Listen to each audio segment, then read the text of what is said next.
that I thought was interesting, which was his relationship with the supermodel Naomi Campbell, mainly because I had sort of gone down this avenue of research with respect to my work on Jeffrey Epstein that I hadn't published yet, involving her and Epstein. And so I thought it would be interesting to explore how she sort of intersects both worlds. But then, in doing that, kind of realized there were more intersections to be had.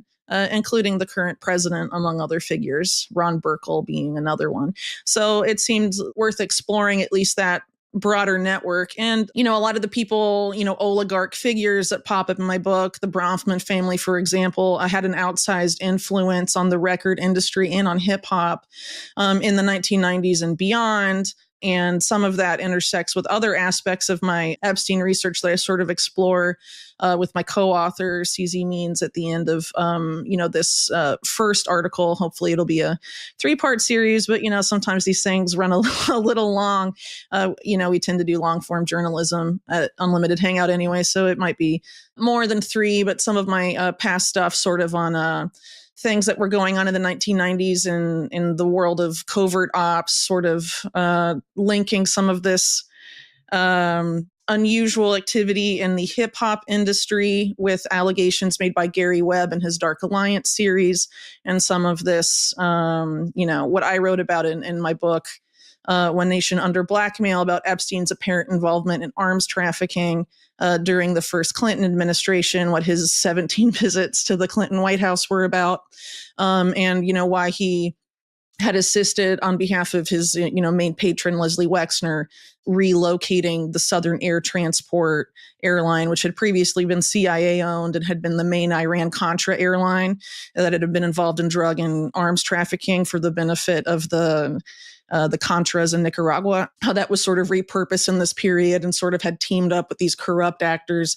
in China's military industrial complex to basically flood urban America with illegal assault weapons, which is not really something that gets talked about a lot, but I've always thought is a pretty important piece of the puzzle in talking about, this alleged effort that's touched on here of sort of engineering a cultural shift for the purpose of for the benefit of the private prison industry. And so there's an exploration of that as it relates to Diddy. But basically, in a nutshell, the interest in the Diddy case was similar to my interest in the Epstein case initially, in that, the way the media narrative is about these cases is sort of, very focused on either Diddy or Epstein, and like they were the mastermind of all of this stuff. And these people never exist in a vacuum. They tend to have significant moneyed benefactors that somehow evade persecution or even investigation. That's very obvious in the Epstein case, but I think it's also pretty true as it relates to, the Diddy case as well. And he learned this behavior that he's now, in prison for and awaiting trial for from, various other figures that have somehow evaded the kind of charges that now face Diddy. And why is that? So the series is meant to sort of explore that, and also, how this broader, I guess, oligarch network that also has a lot of ties to the Epstein situation sort of pop up in the record industry with direct connections to Bad Boy Records and Bad Boy Entertainment, and some of these other business ventures of Sean Combs. I'm going to be the first millionaire in the family. This is a hidden gem that people don't know about. Here's how savvy investors are getting the government.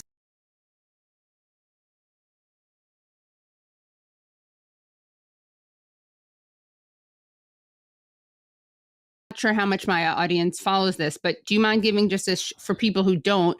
Can you give a history of what he's being accused of, the state of the trial, and any relevant information you think it's important to know or understand? Sure. So I'm not, the series probably isn't going to include stuff that would, sort of be more like court reporting. But as I understand it, he's already had aspects of the legal process have already advanced. And I think his trial is due to start in May. He stands accused of operating what's been called by AP, an empire of sex crimes, sex and human trafficking. A lot of similarities in the charges in some ways to the Epstein and also Ghislaine Maxwell cases. But what's interesting, though, is that, whereas with Epstein and Maxwell, it was sort of the FBI and SDNY leading, the Diddy case has had a lot of involvement from the Department of Homeland Security. which is kind of unusual, it seems. Yeah. Mm-hmm. It was interesting also as a native New Yorker, it was interesting to hear about the different places he had like gone to school and lived and moved. And then we'll get it when we talk about Epstein. I don't know if you know what high school I went to, but guess what high school I went to? Oh, the same one as him. Or where he taught. Yeah, exactly. Dalton. And that's where Barr was and everything. Your article not only kind of details his violent and abusive rise, but his mentors who helped him, who kind of molded him, such as Clive Davis and Russell Simmons. Can you tell us more about these figures and kind of, I guess, the network behind them? Yeah. So Clive Davis in particular is the person that is really credited with allowing Bad Boy Records to be a success because, they really wanted to have been successful if they didn't enter into that very early distribution and promo deal with Clive Davis's Arista Records, when they were created. And this is also true of, his mentor, Andre Harrell at Uptown Records. Uptown Records wanted to have been successful if it wasn't for their distribution deal with MCA, for example, which is now Universal Studios. I think the same is true for Russell Simmons' label Def Jam, but I think in their case it was CBS Records, which is also related to sort of the Clive Davis story.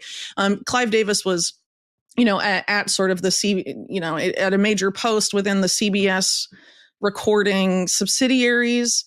He got involved in this major payola scandal, which is basically generally payola is when there's bribery to get, singles of a particular artist or a particular label played more on certain stations, which is illegal. But in the case of Clive Davis, it was payola basically tied to a heroin ring. And his top assistant, his main aide, was known for sort of being a fixer at the label and supplying, these stations they were, allegedly bribing, and also just other people, artists, under the label and whatever with drugs, with prostitutes, with all sorts of things. Clive Davis arguably evaded charges for that. He got let go of CBS. Why it was kind of hot. The investigation, arguably because they didn't want any of the scandal beyond the payola aspect to come back and bite the company in the butt, basically.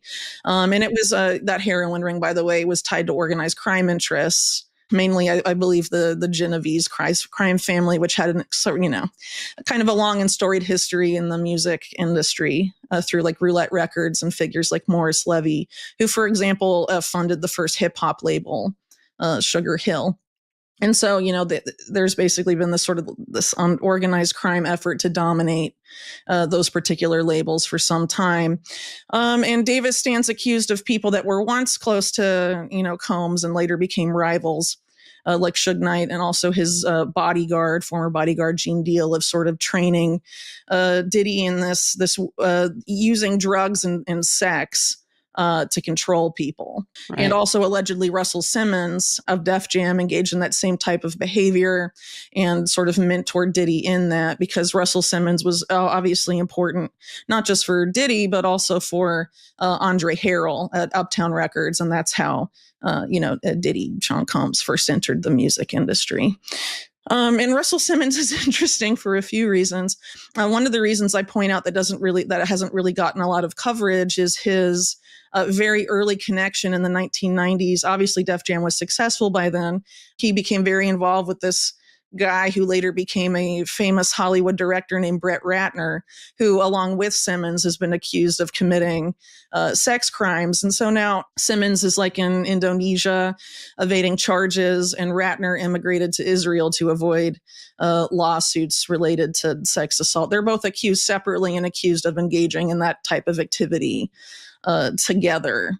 And Ratner's kind of an interesting figure, at least in recent years, because he teamed up with Steve Mnuchin's Hollywood studio to create, through his company that he created with the Australian billionaire James Packer, Rat Pack Entertainment. James Packer is a major focus of the Netanyahu corruption trial currently. A lot of that is, kind of mentioned in the piece, but there's a lot there to pick on.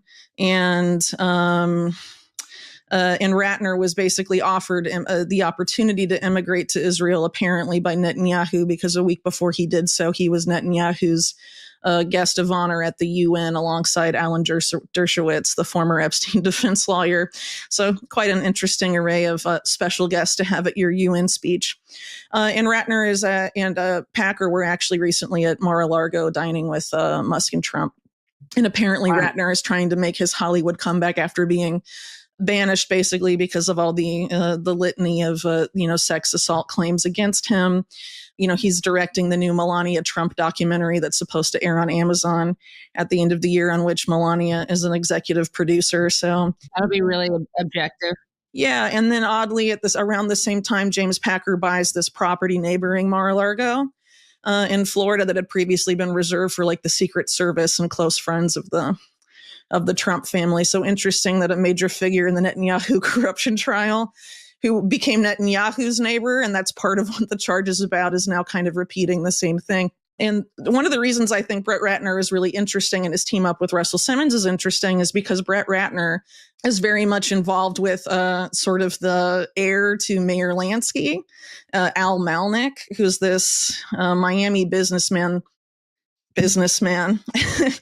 who's basically credited, by mainstream media too, as inventing this way for Lansky and sort of other mobster bank figures like Tibor Rosenbaum, developing these ways to sort of launder money for organized crime from illicit into legitimate ventures, and created these banks in the Bahamas and all of that to do so. And Ratner is, their adopted son and adopted father. They're like very, very, very close. They have a lot of weird ties also, the two of them, to, Michael Jackson's final years. And according to Jackson, an attempt to sort of take away his stake in the Beatles music catalog, and a lot of really weird industry stuff there. But basically the ties to organized crime are pretty extensive. Brett Ratner claims to have been walked home from school and middle school personally by Lansky.